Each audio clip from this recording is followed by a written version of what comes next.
Dear colleagues, Ministry of Defense spokesperson Mr. Vilyen Pidgornyy will speak on Russian military aggression in eastern Ukraine. Mr. Pidgornyy, the floor is yours.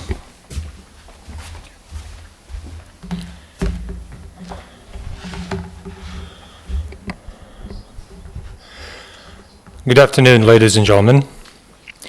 On October 19th, President of Ukraine Petro Poroshenko took part in the Normandy 4 talks in Berlin, together with the President of France, François Hollande, German Chancellor Angela Merkel, and President of Russia, Vladimir Putin.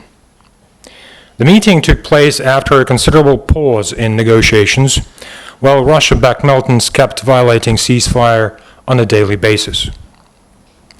The Kremlin used different elements of hybrid warfare to postpone the peace process. One of such instances occurred on August 10th, when Mr. Putin claimed that the Normandy 4 talks were dead after Russia's security services staged a provocation in Crimea and kidnapped a Ukrainian citizen, Yevhen Panov, with the sole purpose of escalating the conflict.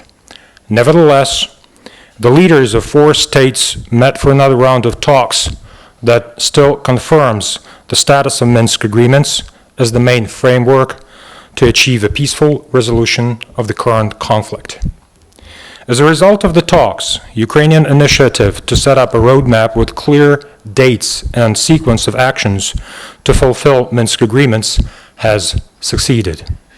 The roadmap is expected to be prepared by the Ministers of Foreign Affairs of 4 states by the end of November this year. Leaders of Ukraine, Germany, and France emphasized the priority of security issues of Minsk agreements. This includes complete and sustainable ceasefire along the entire front line, as well as the disengagement of forces and military hardware in 3 sites, Zolote, Petrivske, and Stanitsa Luhanska. The list of disengagement areas could be extended to 4 other places if the pilot project succeeds. Ukraine insists on the demilitarization of Debaltseve and its suburbs as of October 19, 2014, when the area was controlled by Ukrainian troops. Moreover, the parties have agreed on the need for an armed OSCE special monitoring mission in disengagement areas that would work there 24/7 for the purposes of monitoring and verification of ceasefire. Access of the armed OSCE mission to the whole of the occupied territories also remains an essential prerequisite to monitor local elections there.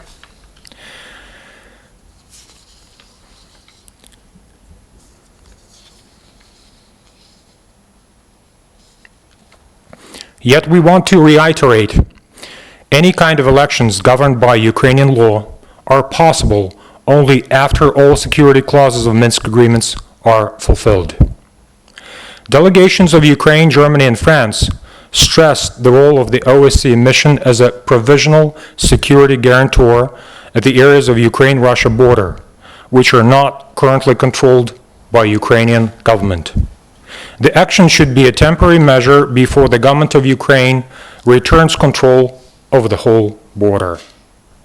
For Ukraine, as well as for our Western partners, another important aspect of discussion was the immediate release of hostages and prisoners, as well as ensuring access of the International Committee of the Red Cross members to those who are held in captivity. The safety of civilians on the frontline territories was also the subject of discussion. More checkpoints for humanitarian aid and passage of civilians may be open in case of sustainable ceasefire. Now let me give you a weekly update on the events in the military conflict and Russian aggression in eastern Ukraine between October 17th and 23rd. Luhansk and Mariupol sectors remain the major sites of military action, while a small number of hostile activities was registered in the Donetsk sector. The highest number of ceasefire violations, 57, was registered on October 18th, while the lowest, 29th, on October 17th. Russian proxy forces carried on using heavy weapons. The most commonly used weapon was 82mm mortar. However, other types such as 120mm mortar, as well as 122mm and 152mm artillery and tanks have been registered to frequently attack Ukrainian troops. Mariupol sector was the subject to the largest number of hostile attacks, the use of heavy weapons, and the most extensive geography of ceasefire violations. Most of them focused along the front that stretches from Krasnohorivka and Mariinka all the way to Pavlopil and Shirokine village, located on the Azov Sea coast. During the previous week, Ukrainian troops clashed with Russia-backed militants near Vodyane and Granitne, both in Mariupol sector. The militants retreated and Ukrainian army held their positions. The week's most intensive enemy shelling was recorded in the morning of October 17th in Vodyane, Mariupol sector.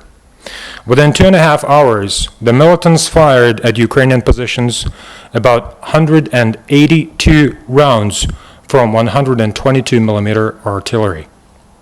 In the Luhansk sector, Novoalexandrivka and Novozvanivka were the two major flashpoints. The militants also violated ceasefire systematically close to Stanitsa Luhanska on October 17th, 19th, 20th, and 21st. According to the framework decision of the Trilateral Contact Group related to the disengagement of forces and hardware, the site is one of the first 3 designated for disengagement of personnel and military hardware alongside with Zolote and Petrivske. Whereas disengagement was relatively successful in Zolote and Petrivske, it is still impossible in the area of Stanitsa Luhanska. It is mostly due to the Russian proxies failing to ensure complete and sustainable ceasefire. By contrast, the number of ceasefire violations in the Donetsk sector was significantly lower this week. The militants' activities have been focused on Avdiivka area, Gorlivka perimeter, Svetlodarsk area. It was relatively quiet in the area of the Donetsk airport. Last week, 1 Ukrainian serviceman was killed in action, 20 were wounded in action, and 4 more suffered concussions.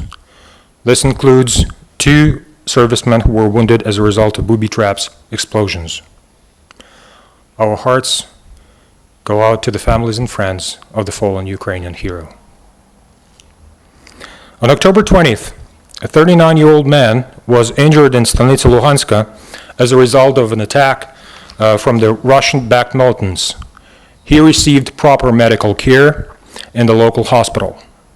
Civilian casualties in Stanitsa Luhanska demonstrate yet again that the militants failed to comply with the resolution to uphold ceasefire in the area and disengage forces and hardware as required by the framework decision of the Trilateral Contact Group related to disengagement of forces and hardware.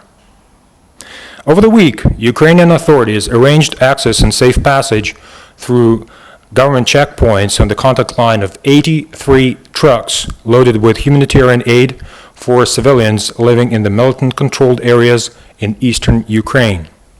The total payload of the aid exceeds 1,500 tons. It includes food, baby food, medical equipment, construction materials, and other essentials. Humanitarian assistance was provided by the International Committee of the Red Cross, as well as by the Ukrainian and foreign charity foundations. That's all. Thank you. Thank you, Mr. Pidgornyy. At this point, the press conference is finished. Looking forward to seeing you here next Monday. Thank you.